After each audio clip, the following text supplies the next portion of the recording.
첫 번째 시간으로 함께 하겠습니다. 시편 1편 1절과 2절 두 절만 오늘 아침에 우리가 함께 읽고 복 있는 사람이라는 제목의 말씀으로 우리 같이 은혜를 나누고자 합니다.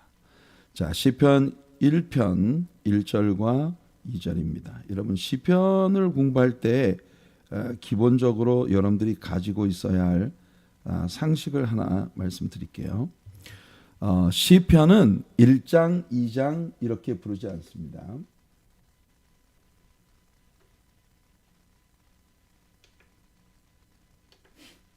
시편을 1장, 2장 이렇게 부르지 않는 이유는 chapter 1, chapter 2, chapter 3 이렇게 연결되어지는 것은 같은 책이에요.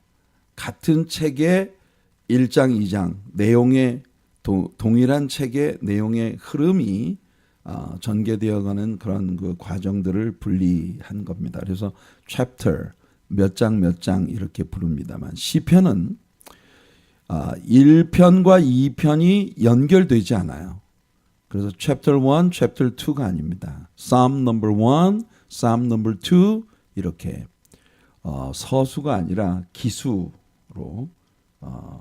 인식을 하는 거예요. 그래서 여러분들이 시편을 이야기하실 때는 1장, 2장 이렇게 부르지 않고 제1편, 제2편 이렇게 부르는 것이 맞습니다. 그래서 오늘은 시편 제1편 1절과 2절 말씀을 통해서 우리들의 시편 심층 연구 첫 번째 시간을 함께 하도록 할게요. 자, 말씀을 먼저 읽습니다.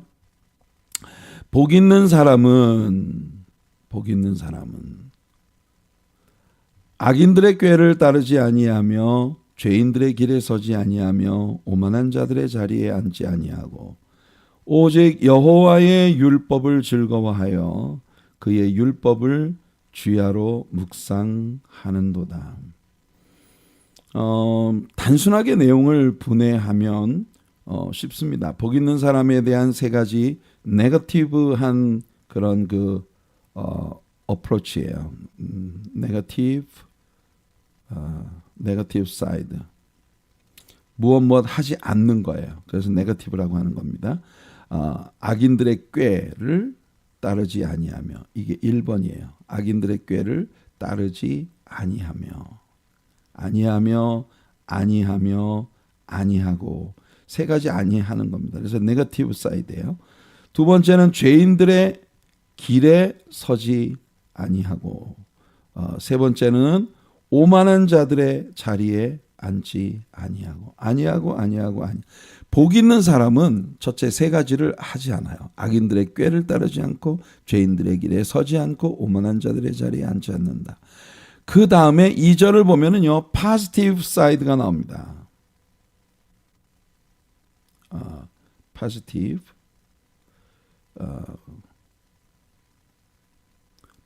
approach예요. 이 긍정적인 것, 이건 뭐냐면 하는 거예요. 하고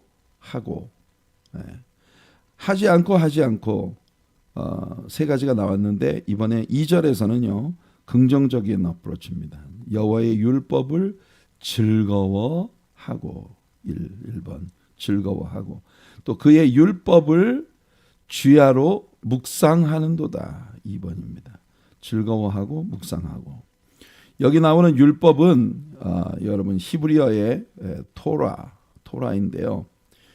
이 말씀은 율법이라고 하면 주로 모세 오경을 일컫는 말입니다. 창세기, 출애굽기, 레위기, 민수기, 신명기 모세 오경을 일컫는 말이지만 여기에서는 토라라고 하는 이 말씀을 성경 말씀 전체를 하나님의 말씀으로서 성경 말씀 전체를 의미하는 것으로 보는 것이 합당하다고 생각합니다.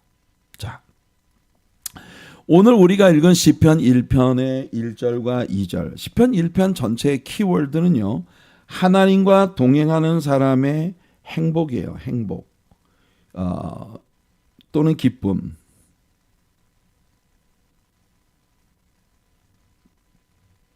하나님과 동행하는 사람의 행복 혹은 기쁨.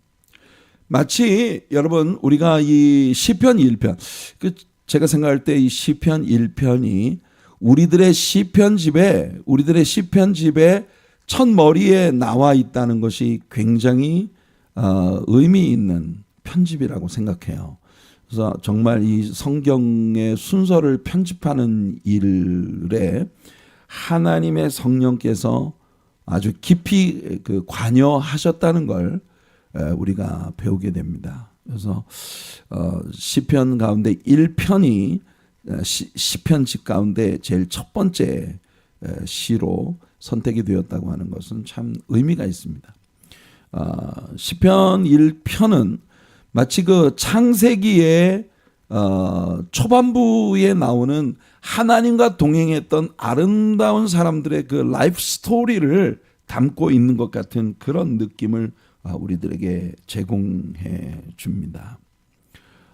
창세기 5장 21절로 24절까지 말씀을 보면요, 에녹이라는 인물이 나옵니다. 에녹은 65세에 무두셀라를 낳았고, 무두셀라를 낳은 후 300년을 하나님과 동행하며 자녀들을 낳았으며 그는 365세를 살았더라.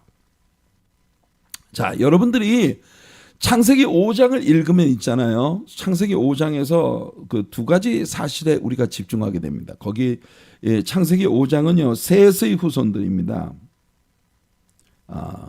셋의 후손들의 이야기예요. 근데 그 셋의 후손들에 대해서 성경이 이야기하면서 이 시대에 사람들이 굉장히 오래 살았다. 아주 장수했다는 것이 창세기 5장이 우리들에게 보여주는 내용입니다. 한 600살 살고 죽은 사람은요, 너무 요절했어. 너무 일찍 죽어서 아깝게. 700세, 800세, 900세, 969세, 무두셀라. 여기 나오는 이 무두셀라는요, 969세를 산 사람이에요. 그러니까 아담이 선악과를 먹고 난 다음 하나님께서 이 열매를 먹는 날에는 반드시 죽으리라 했거든요. You shall surely die. 너 반드시 죽는다. 그래서 하나님께서 말씀하신 그거를 사탄이 하나님 말 거짓말이다. You shall not die 이렇게 말을 했거든요. You shall surely die 이렇게 말씀하셨는데 You shall not die. surely를 not으로 바꿨어요. 한 단어만 바꿨어요. 그러면서 사탄이 아담을 유혹을 했는데 하나님의 말씀대로 선악과를 먹은 결과 인간에게 죽음이 초래되었다는 것을 우리들에게 보여주는 게 창세기 5장의 내용입니다. 굉장히 그 오랜 세월을 살았지만 사실은 그들이 얼마나 오랜 세월을 살았느냐가 강조가 아니라 몇 세를 향수하고 죽었더라. 몇 세를 향수하고 죽었더라. 죽었더라. 그러니까 이 창세기 5장은요, 약간 좀 음산한 공동묘지 위를 거니는 것 같은 그 공동묘지 위에 있는 에피타, 그 묘비명들이 있잖아요. 묘비명들. 이 사람의 이름, 몇 년에 출생해서 몇 년까지 살면서 몇 명의 자녀들을 낳고 몇 세에 죽었더라. 이런 그 에피타, 이 묘비명을 읽는 것 같은 그런 느낌이에요. 그러니까 다 오래 살았지만 다 결국 죽음으로 초래돼요. 근데 있잖아요, 창세기 5장에서 이 세상을 산 사람 중에 죽음에 관한 이야기가 없는 유일한 사람이 있어요. 그게 누구냐? 바로 에녹입니다. 에녹은 300년을 하나님과 동행하며 자녀들을 낳았고, 그러니까 65세에 무두셀라를 낳기 시작하면서부터 하나님과 동행하며 자녀들을 낳았다. 얼마나 많은 자녀들을 낳았을까요? Nobody knows. 아무도 몰라요. 그 무두셀라를 낳은 후에 300년 동안을 자녀를 낳았어요. 그러니까 뭐 얼마나 많은 자녀들을 낳았겠어요. 300년 동안에. 그리고 365세를 살았더라 그랬어요. 살았더라. 365세를 향수하고 죽었더라. 이게 아니에요. 365세를 살았더라. 왜 이 사람의 죽음에 관한 이야기는 왜 안 나오냐? 에녹이 하나님과 동행하더니 walking with God. walk with God. 이 하나님과 동행했다. 이것이 이 창세기 5장에 나오는 에녹이라는 인물의 삶을 한마디로 요약한 겁니다. 이 사람은요, 하나님과 동행한 사람이에요. 하나님과 동행했다. 참 멋지지 않습니까? 하나님과 동행했어요. 그리고 하나님이 그를 데려가심으로 세상에 있지 아니하였더라. 어느 날 갑자기 세상에서 사라져 버렸어요. 죽은 게 아닌데 그냥 365세를 살던 이 사람이 갑자기 사라져 버렸어요. 산채로. 이게 에녹의 삶입니다. Walking with God. 이게 지금 우리가 시편 1편을 다루면서 첫 번째로 우리 눈에 들어오는 그런 그 주제이거든요. 자, 노아를 봅시다. 창세기 6장 9절을 보면 이것이 노아의 족본이라. 노아는 의인이요 당대의 완전한 자라. 그는 하나님과 동행하였으며. 이 사람 역시 하나님과 동행했다. 하나님과 동행했어요. 그래서 여러분, 온 세상이 홍수로 멸망을 당할 때 그 홍수 가운데에서 이 노아의 가족들이 살아남은 겁니다. 하나님과 동행했던 사람. 자, 그 다음에 또 보면 창세기 17장 1절을 보면 아브라함 이야기가 나옵니다. 아브라함이 원래 이름이 아브라함이었었죠. 아브라함이란 말은 아비, father이라는 말입니다. father. 아브라함이라고 하면은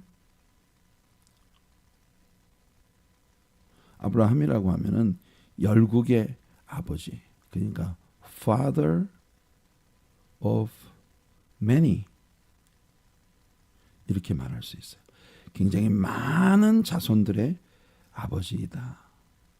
Father of many nations, many tribes, many tongues.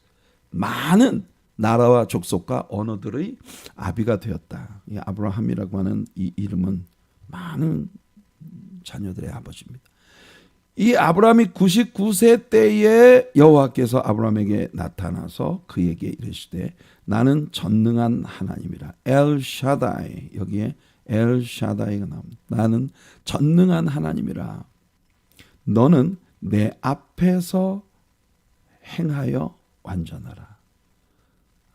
Walk before me. 여호와 하나님께서 아브라함에게 주시는 명령입니다. 너는 내 앞에서 행해라. 내 앞에서. 그러니까 나와 함께 walk with me. 여호와 하나님께서 아브라함에게 선포하시는 겁니다. 나와 함께 동행하자. 나와 함께 내 앞에서 행해라. 이것이 하나님께서 아브라함에게 주신 명령이에요.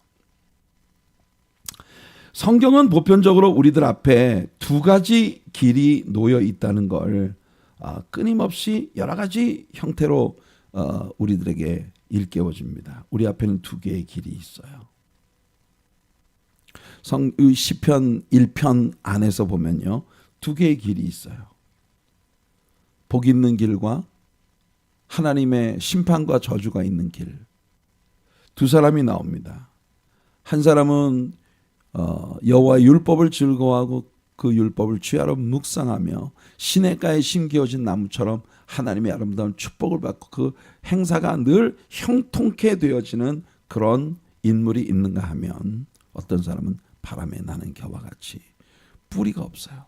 말씀에 전혀 뿌리를 내리지 못하고 자기 맘대로 사니까 이 사람의 길은 망하리로다. 예.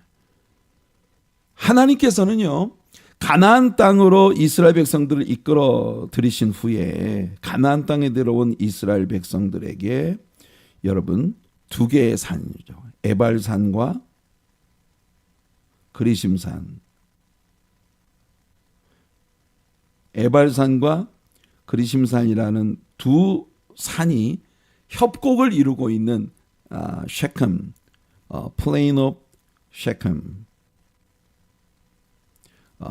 이 세겜 골짜기로 이스라엘 백성들을 데리고 와서 레위 지파의 제사장들 중 절반은 에발산으로 올라가고 또 절반은 그리심산으로 올라가 에발산에 올라간 제사장들은 저주를 선포하고 그리심산에 올라간 제사장들은 축복을 반포했어요.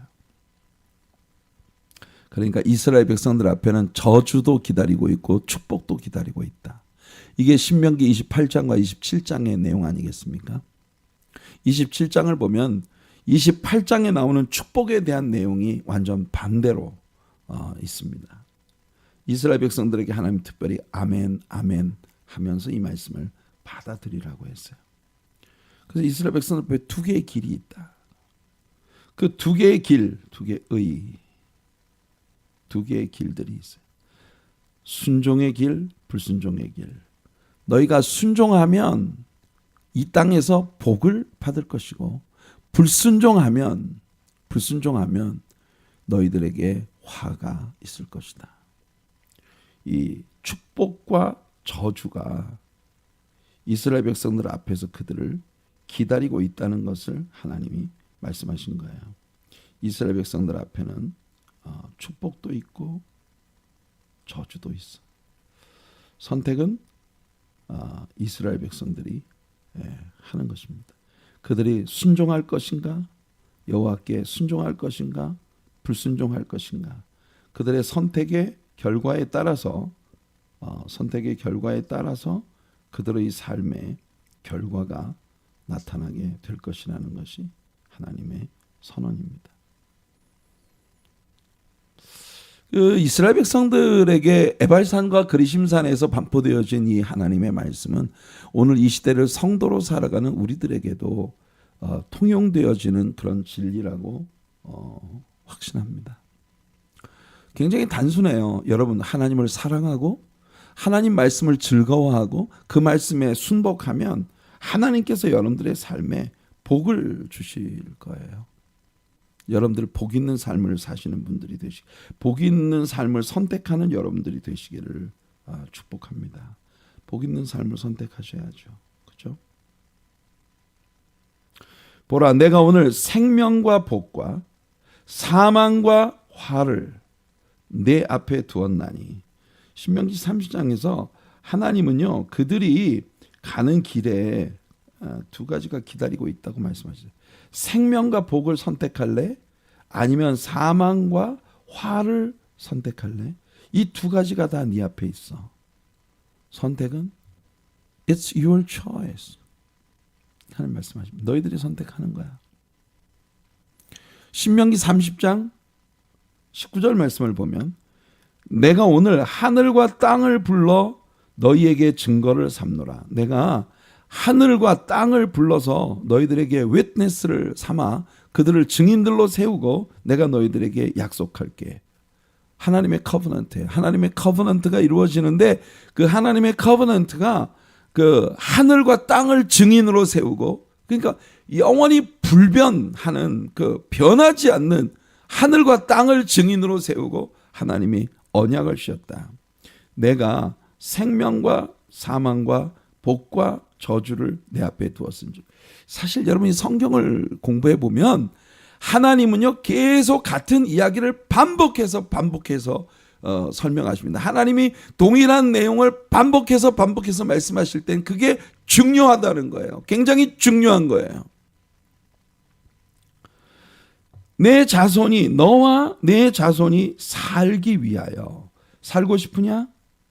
너희들이 살고자 한다면 생명을 택해라.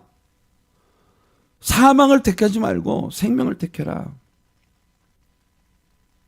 성경에는요 항상 이 둘의 대조를 빌드업하는 내용들이 성경 전체에 꽉 차 있습니다.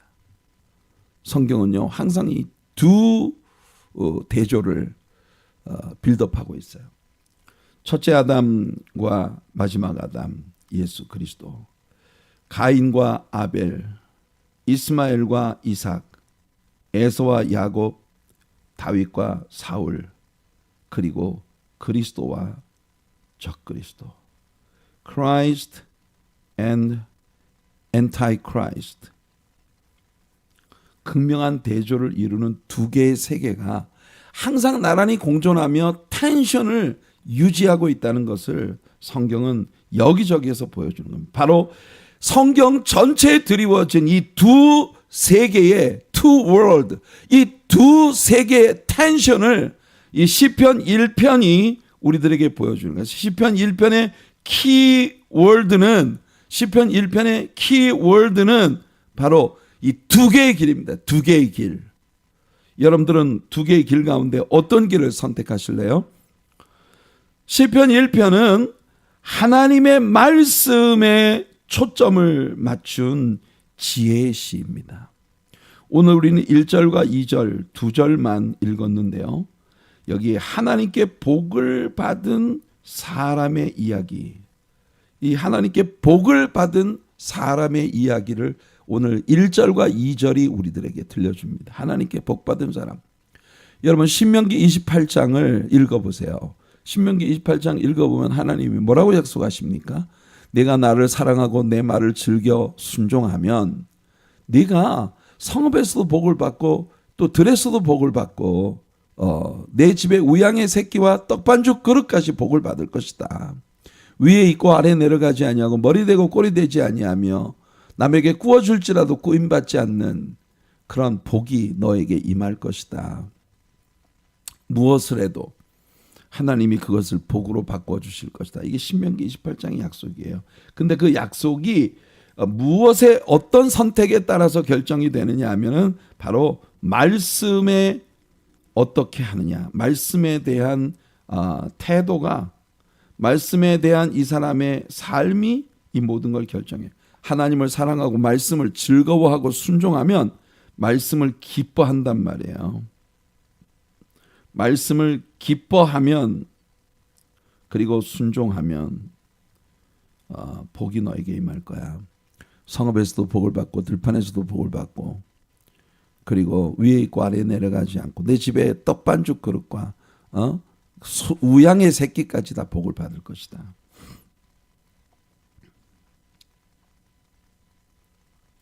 이 두 세계의 텐션 가운데 여러분들은 어느 쪽을 선택할 것인가? 자, 창세기 30장 13절을 보면요. 여기에 우리가 지금 여기 복 있는 사람이 나오잖아요. 복 있는 사람. 시편 1편에 1절에 보면 복 있는 사람은 이라고 나오는데 그 복 있는 사람이라고 하는 단어가 히브리 말로 아쉐르예요. 아쉐르. 이 아쉐르가 여기 시편 1편에서는 에쉐르,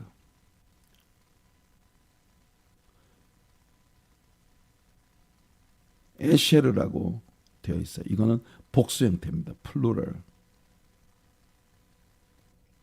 복수 형태로 되어 있어요. 그러니까 이 복 있는 사람이 이 아쉐르라고 하는 말은요.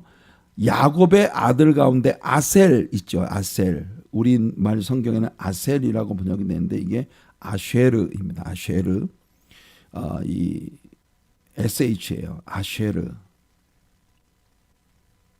이게 우리 성경에는 아셀이라고 되어 있는데 자, 이 아셀이라고 하는 이름이 바로 이 기쁨이에요. 여기 보세요. 레아가 이르되 기쁘도다. 레아가 아셀을 낳아놓고는 기쁘도다. 모든 딸들이 나를 기쁜 자라 하리로. 이게 다 아셀이에요. 그리고 그의 이름을 아셀이라 하였더라. 그러니까 이 아이의 이름을 아셀이라고 짓는데 레아가 말하기를 나 지금 기쁘다. 그리고 사람들이 다 나를 기쁜 자라고 말할 거다. 그래서 그의 이름을 기쁨이라고 짓겠다. 이 아쉘이라고 하는 말이 바로 지금 시편 1편 1절에 나오는 복 있는 사람이라는 이 단어예요. 복 있는 사람은 여기 나오죠. 에쉐르. 그 에쉐르라고 하는 말이 야곱의 아들 아쉐르의 복수 형태. 그러니까 이 말은 all the happinesses, all the blessednesses. 그러니까 복 있는 사람들, 굉장히 많은 여러분들이 복 있는 사람들 중에 하나입니다. 행복한 사람들 중에 하나입니다. 이 복 있는 사람은 악인들의 꾀를 따르지 않고 1번 악인들의 꾀를 따르지 않는다. 이 꾀가 뭐냐면요. 죄송합니다. 이 꾀가 뭐냐면 카운슬이에요. 카운슬. 이 꾀가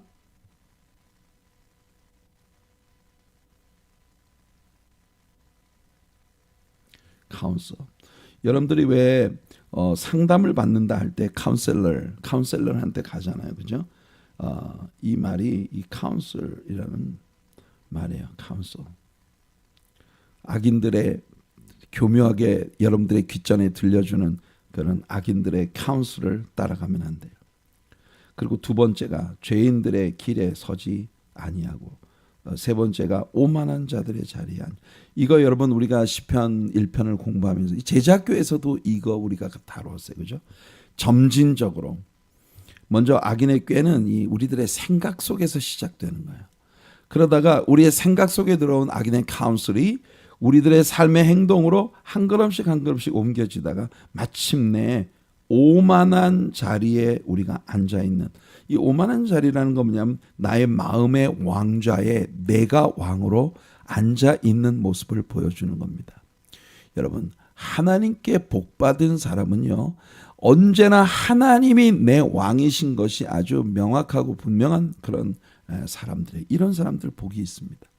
근데 악인의 카운슬을 이 속에 받으면 자꾸 죄악으로 발걸음을 향하게 되고, 죄악으로 발걸음을 향하다 보면 그 다음에 어떻게 됩니까? 나중에 나도 모르게 내가 하나님 자리에 앉아있는, 누구 말도 안 들어, 오만한 자리, 내가 하나님이야, 내가 결정하는 게 그냥 전부야, 그 교만에 빠져있는 그런 모습을 우리가 보게 되는 거예요. 여러분, 여호와의 복 받기를 원한다면 하나님께서 복 주실 사람이 돼야 해요. 이게 너무나도 당연한 원리 아니겠어요? 하나님은 우리들에게 복 주고 복 주며 형통케 하고 또 형통케 하시기를 원하시는 분이세요. 우리에게 복의 복을 더하시기를 원하시는 분이세요. 이스라엘이라고 하는 나라는 사실상 역사 가운데 아주 유니크하고, 이 세상에 둘도 없어요. 이스라엘 같은 비슷한 나라가 둘도 없어요. 유니크하고 완전히 세퍼레이트 되어진, 여러분 구별되었다는 것이 거룩의 개념입니다. 이걸 우리가 성별되었다 이렇게 말을 하죠. 특별히 구별되어진, 거룩하게 구별되어진, 세퍼레이트 되었다는 것이 바로 이 거룩함이라는 단어의 개념이거든요. 그게 이스라엘이에요. 이스라엘이라는 나라에 대하여 하나님께서 주신 언약의 말씀들을 보면 이 부분이 아주 명확합니다. 민수기 23장 9절, 내가 바위 위에서 그들을 보며 작은 산에서 그들을 바라보니, 이건 누구예요? 발람이에요. 발람이 모압 왕 발락의 사주를 받아서 뇌물을 받고 이스라엘을 저주해 주기 위해서 고용됐어요. 이스라엘을 저주하는 일에 고용돼서 모압 평원에 캠프를 치고 있는 이 이스라엘 백성들을 사방에서 여러 뷰포인트에서 바라보면서, 자, 작은 산에서 그들을 바라보니, 바위 위에서 그들을 바라보니, 여러 뷰포인트에서 이스라엘을 바라보니 이 백성은 홀로 살 것이라. 이 백성은요, 옆에 누가 비길 수 있는 백성이 없다. 옆에 누가 비교할 만한 그런 백성이 없다. 이 백성은 아주 유니크한 홀로 하나뿐인 그런 민족이다. 그를 여러 민족 중에 하나로 여기지 않으리로다. 그러니까 이 세상에 많고 많은 나라들 중에 하나가 아니야. 이스라엘은 완전히 구별되어진 유니크한 특별한 그런 나라라는 겁니다. 이게 발람의 예언이에요. 발람의 예언. 출애굽기 19장 5절과 6절을 보면, 세계가 다 내게 속하였나니 너희가 내 말을 잘 듣고, 보세요, 말씀이죠. 말씀에 포커스하고 있어요. 내 말을 잘 듣고 내 언약을 지키면, 역시 말씀이에요. 말씀을 즐거워하고 말씀을 사랑하고 말씀을 지키면 너희는 모든 민족 중에서 특별히 내 소유가 될 것이다. My portion. 너희들은 이 세상에 많고 많은 민족들 가운데 너희들은 내 portion이 될 것이다. My portion. You are my portion. 너희는 내 소유가 될 거야. 너희가 내게 대하여 제사장 나라가 되며 거룩한 백성이 되리라. 이 거룩한 백성이라는 게 바로 separat이에요. separated, 구별됨을 받은. 그러니까 이스라엘 나라는 세상에 비교할 수 있는 어떤 견줄 수 있는 자도 없어요. 지극히 높은 신명기 32장 지극히 높으신 자가 민족들에게 기업을 주실 때에 인종을 나누실 때에 이스라엘 자손의 수요대로 백성들의 경계를 정하셨도다. 여호와의 분깃은 여기 또 나와요. portion. 여호와의 portion. 그는 자기 백성이라 야곱은 그가 택하신 기업이로다. 여호와께서 그를 황무지에서 짐승이 부르짖는 광야에서 만나시고 호위하시고 보호하시며 자기의 눈동자같이 지키셨도다. 인류 역사 가운데 이런 민족이 없어요. 하나님께서 특별히 너는 내 것이다 라고 엄격히 구별하셔서 선언하신 그런 민족. 이 약속들은 오늘날 하나님의 백성들에게도 마찬가지로 적용되어지는 것이라고 생각합니다. 우린 세상에 살고 있어요. 이스라엘은요, 많은 나라들에 둘러싸여서 지금까지 역사 속에 존재해 왔습니다. 그러나 이스라엘은 그를 둘러싸고 있는 많은 다른 민족들과는 비교할 수 없는 특별한 민족이었어요. 하나님의 축복이라는 개념에서. 우리 성도도 마찬가지입니다. 우리는 세상에 둘러싸여서 살고 있어요. 하지만 우리는 세상에 속하지 않았어요. 우리는 이 세상에 둘러싸여서 살아가고 있지만 세상에 속한 자들이 아닙니다. 우리는 하나님께 속한 자예요.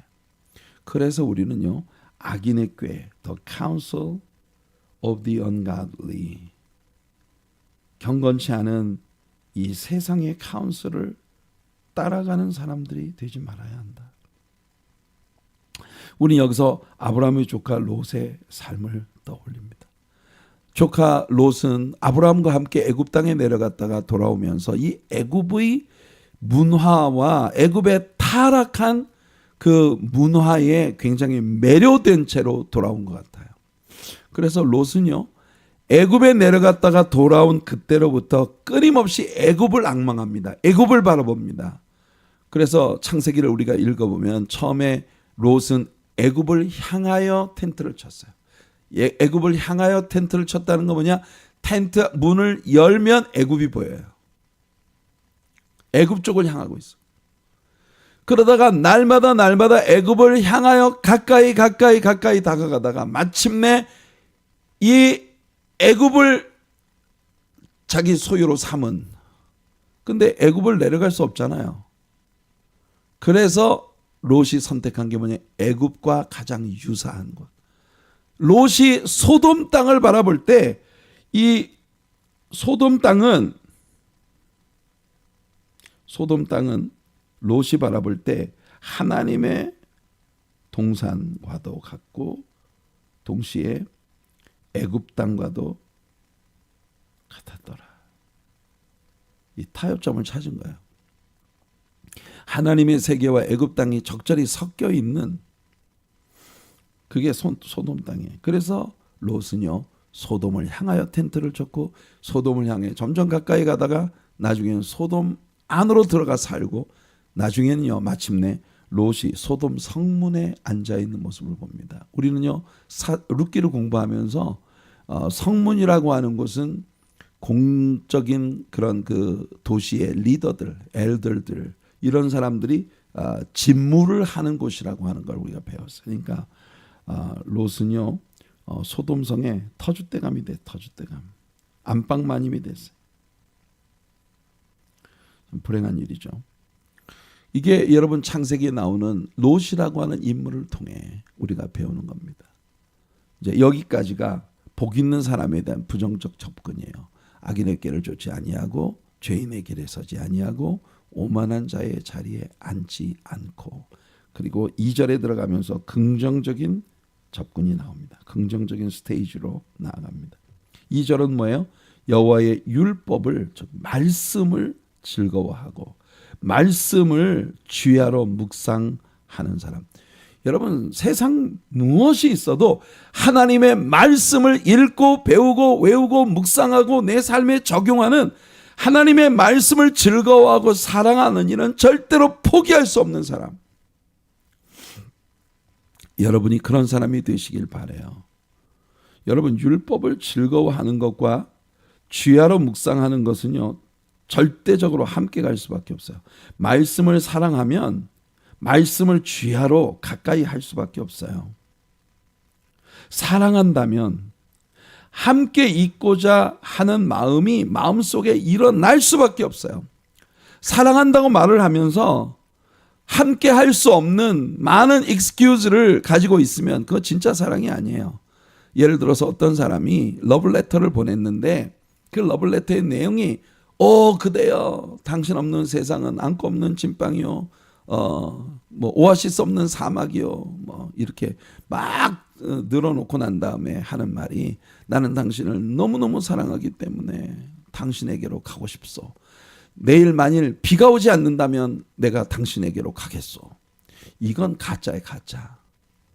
여러분, 사랑한다면, 그래서 당신에게로 가고 싶다면 비가 오든지 눈이 오든지 태풍이 불든지, 이달리아 같은 그런 태풍이 불어와도 내가 사랑하는 사람에게는 그냥 가는 거예요. 그냥. 여러분, 이게 바로 사랑에 빠진 사람이 살아가는 삶이죠. 여러분, 하나님을 사랑하십니까? 이 질문에 여러분이 아멘이라고 답변하신다면 여러분들의 삶이 하나님을 향한 여러분들의 사랑을 증명하는 것이어야 돼요. 비가 오든지 눈이 오든지 무슨 일이 다가오든지, 내 마음속에 절망적인 일이 오든지 환난이 오든지 핍박이 오든지 박해가 오든지 온갖 종류의 어려운 일이 내게 다가와도, 사망이나 생명이나 높음이나 기쁨이나 또 천사나 무슨 생명이나 모든 어떤 피조물이라도 우리 주 예수 그리스도 안에 있는 하나님의 사랑으로부터 결단코 끊을 수 없으리라. 바울의 고백 같은 그런 사랑이 있어야 되지 않겠어요? 나는 사랑하는데 비가 오면 못 가. 내일 비가 오면 제가 못 가겠어요? 하지만 사랑한다는 거 잊지 마세요. 거짓말이에요. 여러분이 하나님을 사랑한다면 하나님의 말씀, 여러분, 사랑하는 연인으로부터 온 러브레터는 어떻게 합니까? 여러분이 품속에 간직하고 수시로 꺼내보면서 그 속에 쓰여진 글자 하나, 토시 하나, 모든 그 러브레터의 단어 하나하나를 맨날 곱씹으면서 그 속에서 행복을 느끼고 한 번씩 빛이 웃고 남모르는 미소를 띠는 거예요. 그 왜 그러냐면 사랑하기 때문에. 하나님께서, 여러분, 성경은 하나님께서 우리에게 보내신 러브레터입니다. 성경은 하나님의 러브레터예요. 하나님을 사랑한다면 우리는 하나님의 말씀을 사랑할 수밖에 없어요. 자, 시편 119편은 여러분 성경 가운데 아주 유니크한 그런 그 시입니다. 시편 119편은 다니엘 챕터, 시편은 챕터이 아니라고 했지만 다니엘 챕터 가운데 가장 긴 챕터예요. 히브리어 알파벳 22글자에다가 각각 8절씩을 할애해서 히브리 알파벳 22글자를 머리로 하는 답관체 형식으로 지어진 시입니다.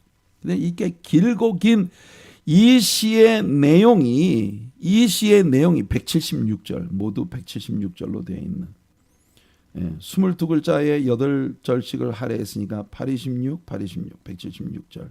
이 176절로 되어져 있는 이 시편 119편이 온통 다 뭐에 대한 시인지 아세요? 성경에 대한 시예요. 성경 자체에 대해서. 성경을 얼마나 사랑하는지, 성경은 우리들에게 어떤 의미를 갖고 있는지, 성경을 어떻게 해야 하는지, 이걸 176절에 걸쳐서 쓴 것이 시편 119편. 그 시편 119편에 하나님의 말씀을 사랑하는 것을 보세요. 내가 주의 법도들을 작은 소리로 읊조리며, 읊조린다는 게 뭐냐면 메디테이션이에요. 메디테이션. 메디테이션은 묵상하는 겁니다. 묵상. 오늘 시편 1편에서 여호와의 율법을 즐거워하며 그 율법을 주야로 묵상하는 자로다 그랬잖아요. 읊조리며 뭐 주의 길들에 주의하며 주의 율례들을 즐거워하며 주의 말씀을 잊지 아니하리이다. 또 그다음 23절 24절 보면 고관들도 앉아서 나를 비방하여 싸우나 주의 종은 주의 율례들을 율례 뭐예요? 말씀이에요. 토라 성경이에요. 성경 말씀을 작은 소리로 읊조렸나이다. 묵상해서 메디테이션. 주의 증거들은 나의 즐거움이요 말씀은요 내 즐거움이고 나의 충고자. 이 말씀이 나의 카운슬러예요. 말씀이 나의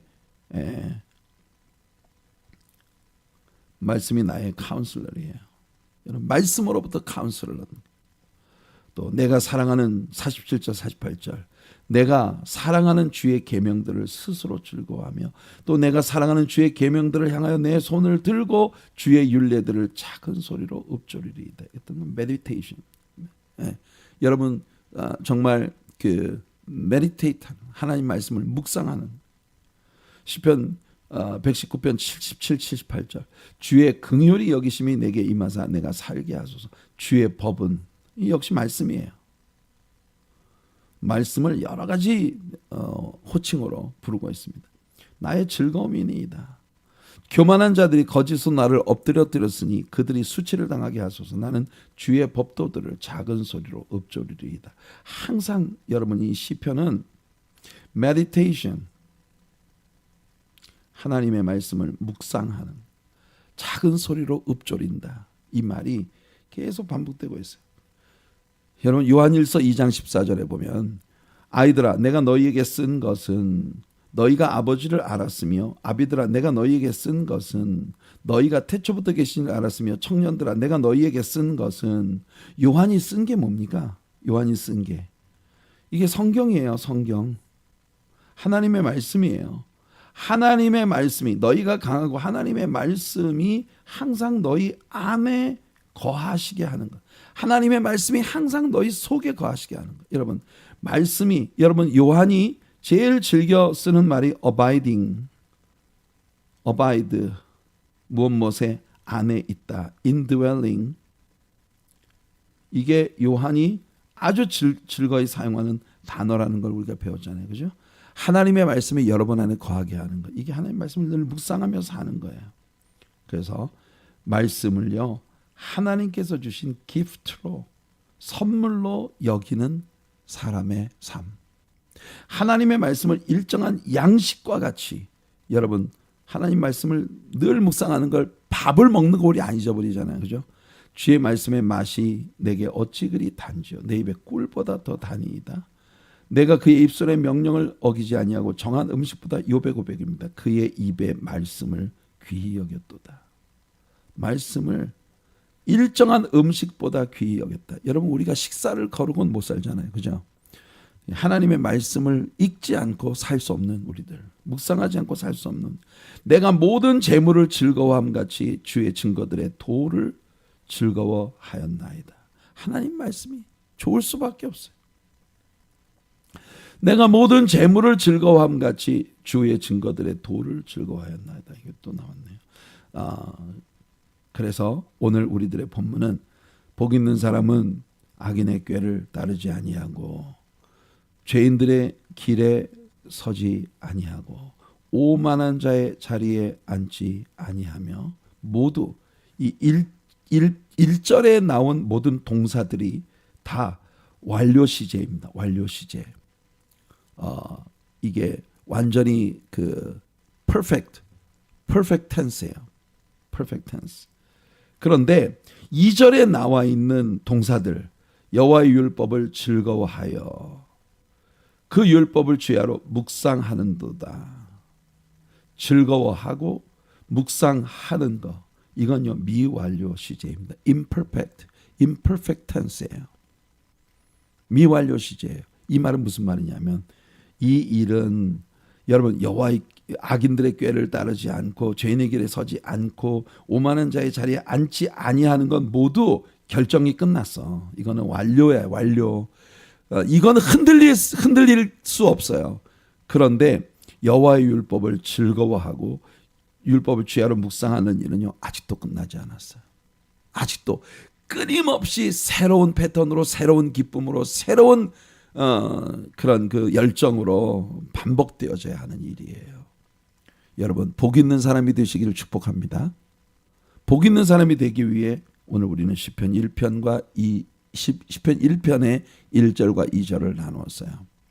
아까 이야기했던 시편 119편 105절을 보면 주의 말씀은 내 발의 등이요 내 길의 빛이니이다. 여러분들의 인생길이 넘어지지 않고 실패하지 않고 좌절하지 않는 인생이 되기를 원하신다면 하나님의 말씀을 여러분들의 등불 삼고 하나님의 말씀을 여러분들의 길의 빛으로 삼고 말씀의 빛을 따라 걸어가는 우리 성도님들이 되시기를 예수님 이름으로 축복해드립니다.